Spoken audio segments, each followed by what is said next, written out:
1994, deep in the barren deserts of Colorado, a new kind of prison opened its gates. It wasn't designed for rehabilitation. It was built to contain those deemed too dangerous, too violent, or too unbreakable for anywhere else. They called it ADX Florence, but inmates call it the prison from hell. This place isn't a correctional facility. It's a concrete tomb where the walls are soundproof, the lights never go off, and human contact is almost non-existent. From the outside, ADX looks like a military fortress. Guard towers, motion sensors, and razor wire stretch for miles. Even the air feels heavy, still, and quiet, like freedom never existed there. Inside, every prisoner is locked in a cell for 23 hours a day. The cell measures 7 by 12 feet, with solid concrete walls and a door that only opens to slide a food tray through. The bed, desk, and stool are made of the same cold concrete. Even the mirror is polished metal, just enough to see your reflection, but never your humanity. This story is not about imagination. It's about reality. Men who have lived here describe it as a slow death, a place that breaks your mind before your body. It's a world without sound, touch, or hope. And once you're inside, you stop counting days. You start counting memories. Among those who ended up here was Thomas Silverstein, a man known for spending over 30 years in isolation, one of the longest in American history. Silverstein wasn't just an inmate. He was the symbol of ADX's purpose, control through total isolation. He was locked away in a special unit designed for the most dangerous, a place called Range 13. There, he lived in silence for decades. His only contact was the voice of guards echoing through intercoms.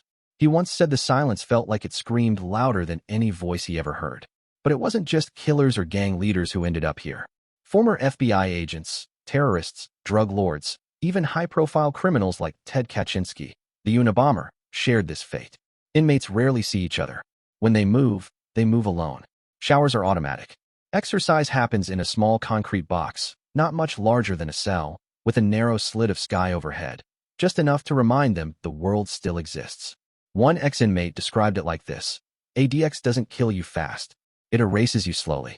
Psychologists have warned for years that ADX Florence creates irreversible psychological damage. Prisoners develop hallucinations, paranoia, and suicidal thoughts. The silence becomes a living thing, pressing against their sanity. Some talk to themselves. Some scream at the walls. Some never speak again. In 2012, a lawsuit exposed what was happening behind those walls. It claimed that mentally ill prisoners were being left untreated, locked away, and forgotten. Some mutilated themselves just to feel something real. The government denied it at first, but evidence showed otherwise. The prison's design itself was the punishment. No need for whips or chains. Isolation was enough. To outsiders, ADX represents control and safety. To those inside, it represents a living nightmare. The rules are strict. The walls have no mercy. Even a whisper can trigger punishment. Guards are trained to treat every inmate as a potential threat. There's no trust, no forgiveness, only procedure. But one story stands out among them. That of a man named Richard Reed, known as the Shoe Bomber. Sentenced to life without parole, Reed was sent to ADX after trying to detonate a bomb on a commercial flight. Inside, he became invisible. His world reduced to books, a Bible, and his thoughts. He described the isolation as worse than death, saying that the silence made him question whether he was still human. Every sound echoes like thunder: the clank of doors, the shuffle of chains, the hum of fluorescent lights. The building hums with an eerie precision. Cameras capture every blink, every movement, every sigh. It's a world where time doesn't move forward. It just loops endlessly, trapping minds in a cage they can't see but can feel every second. Many inmates have tried to challenge their conditions in court, arguing that ADX violates the Eighth Amendment's ban on cruel and unusual punishment. Some won transfers to less restrictive prisons. Others didn't survive long enough to see the outcome. One guard once said, ADX doesn't have prisoners, it has ghosts who are still breathing. Still, ADX remains America's most secure federal prison. It's where the government sends people it never wants to see again. No one has ever successfully escaped. No riots, no breakouts, no chaos, just silence. But behind that silence lies the truth. Control has a price, and the cost is humanity. As years pass, the world outside forgets these men. Their names fade, their crimes become history, but the walls of ADX stay the same. Each cell tells a story of power, regret, and survival.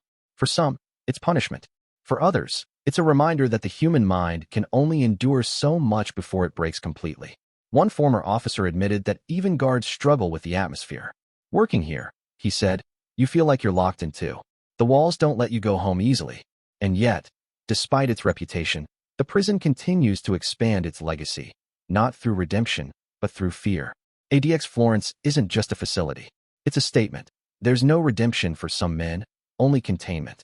If you've made it this far, it means you care to know the truth behind these walls. This story took time, research, and hours of listening to real accounts of what life inside ADX is really like. If you want more true prison stories like this, take a second to subscribe. It helps bring more of these unseen stories to light and gives voice to those who have been silenced. Because behind every locked door, there's a story waiting to be told. Inside ADX Florence, days don't feel like days. They stretch endlessly, identical in sound and color. There's no sunrise, no sunset, just the same gray light reflecting off the concrete. The men inside live in silence, so thick it almost hums. You could hear a pin drop, a heartbeat echo. The silence becomes its own kind of torture, one that doesn't leave bruises but breaks everything inside.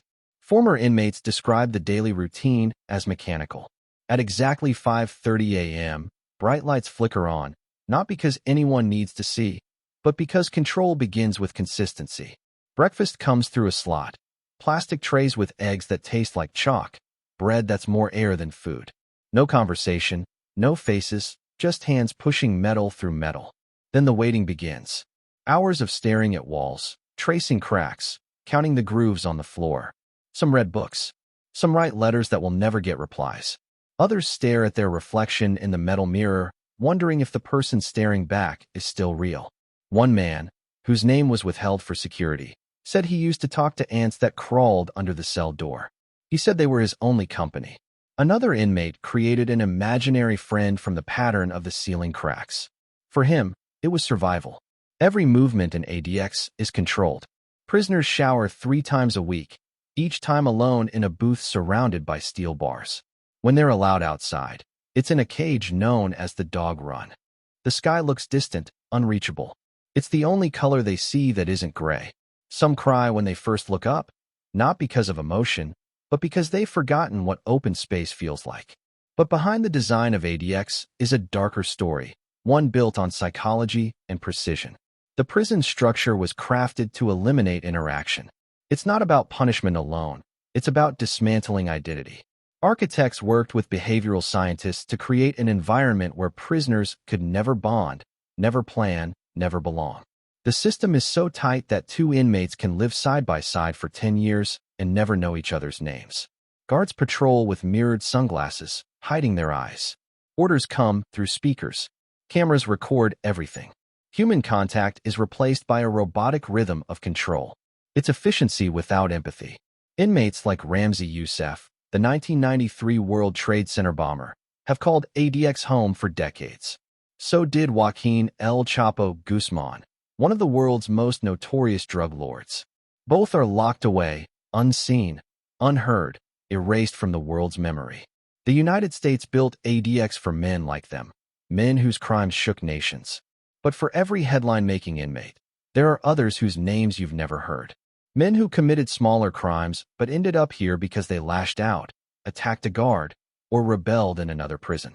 And once you're sent here, there's almost no coming back. A former correctional officer revealed that the prison's nickname among staff is the clean house. It's where they send people to disappear. He said, once they arrive, the outside world stops asking questions. There are stories the administration doesn't want to talk about. One of them is about an inmate who took his own life by swallowing a broken piece of glass. Another tried to cut his wrists with a sharpened toothbrush. Some have gone mad, talking to invisible people, screaming through the night, or smearing words on the walls just to see their thoughts take shape. The most chilling part isn't just the suffering. It's the quiet acceptance of it. Over time, the men stop fighting. They stop talking. They just exist, waiting for time to forget them. A psychologist once said that ADX doesn't rehabilitate, it reprograms. The silence becomes part of you. The walls teach obedience. Even after release, many former inmates can't adapt. They flinch at open spaces, avoid eye contact, and prefer silence over sound. One man described life after ADX as freedom that feels like punishment. For years, human rights organizations have demanded reform. Amnesty International called the prison inhumane. The UN even warned that prolonged isolation beyond 15 days can amount to torture. But at ADX, some have been there for 20 years or more. The US government calls it necessary security. Critics call it psychological death. There's a quiet irony in ADX Florence. It's built to protect society from monsters, but in doing so, it slowly creates new ones, broken souls molded by confinement. Even guards admit that the job takes a toll. Some can't sleep. Some develop depression. One officer said, "You start to lose your empathy after a while. You stop seeing inmates as people. You start seeing them as parts of the system." The design ensures no riots, no chaos. It's perfection through control. Yet that perfection hides the cost, the slow disintegration of human spirit. And then there's the story of Larry, a man convicted of bank robbery who spent 10 years at ADX before being transferred. In interviews, he said the worst part wasn't the food or the confinement, it was the silence. "It's like the walls talk to you," he said. "You start hearing things, thinking things that aren't real. I forgot how to laugh. I forgot how to talk like a person." When he was finally moved to a lower security prison, he couldn't handle being around others. The sound of voices gave him panic attacks. Larry's story mirrors hundreds of others. They enter angry, violent, or defiant. They leave empty, hollow, detached. Yet, for the government, ADX Florence remains a necessary evil, a place where America's most dangerous can be safely locked away. But what happens inside those walls challenges the very definition of justice. It asks a haunting question: does safety justify the destruction of a soul? If you're still watching, this story took hours of research, writing, and editing to bring you the raw truth about life inside the world's most secure prison. So, if you believe stories like this need to be told, take a second to subscribe. Your support helps keep these hidden truths alive and reminds the world that even behind the strongest walls, humanity still matters. Because in ADX Florence, the walls might hold bodies, but the stories, they still find a way to escape. In the years since ADX Florence first opened, the stories that have leaked out tell of a world that shouldn't exist in a modern democracy. It was built for control, but over time, even control began to crack. Inside those walls, whispers turned into headlines, and the truth about what happens in the cleanest house in America started to reach the outside world. The public first caught a glimpse of that truth through letters smuggled out by inmates. Some were written in tiny handwriting on scraps of toilet paper, hidden inside envelopes from lawyers. Others came through families who refused to stop asking questions. The words in those letters were haunting. One inmate wrote, "The walls are alive. They breathe and whisper back to me." Another said, "The silence makes me hear my sins louder than the guards ever could." Those words reached journalists and eventually human rights investigators. They described conditions that sounded less like a correctional facility and more like a laboratory for human endurance. Isolation 23 hours a day. No group therapy, no visitors without glass between them, and no chance to touch another person's hand for years. By the mid-2000s, even former guards began to speak. Some described the psychological toll not only on inmates, but on the officers themselves. One officer admitted that the silence inside ADX was contagious.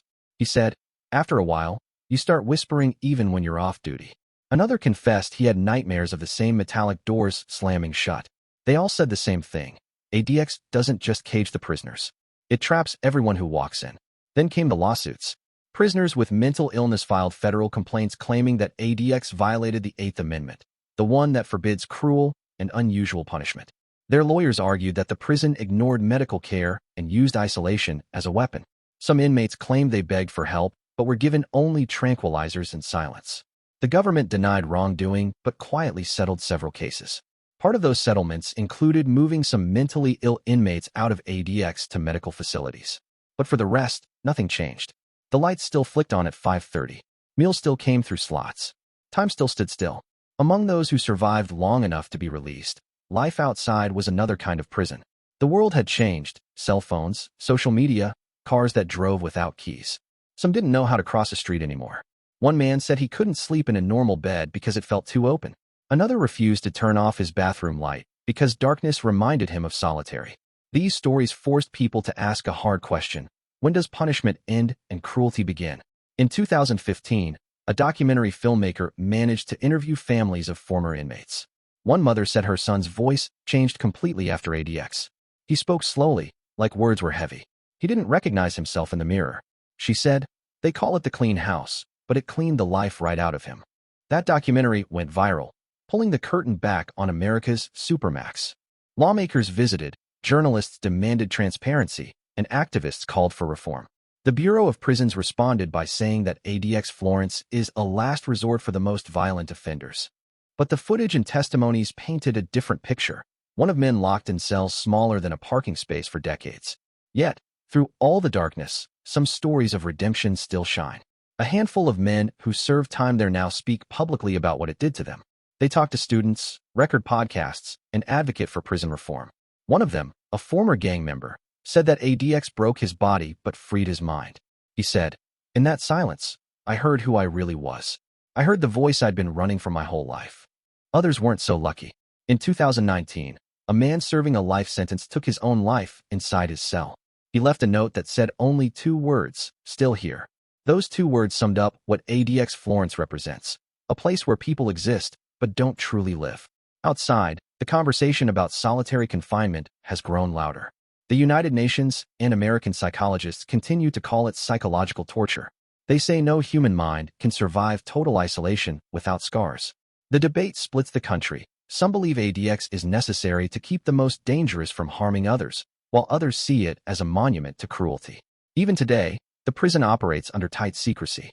Drones are banned, the airspace is restricted, and journalists can't film beyond the perimeter fence. The few who have toured it describe an eerie calm. Everything spotless. No noise. No chaos. Just control. One reporter wrote, "It's the quietest place I've ever been, and the most terrifying."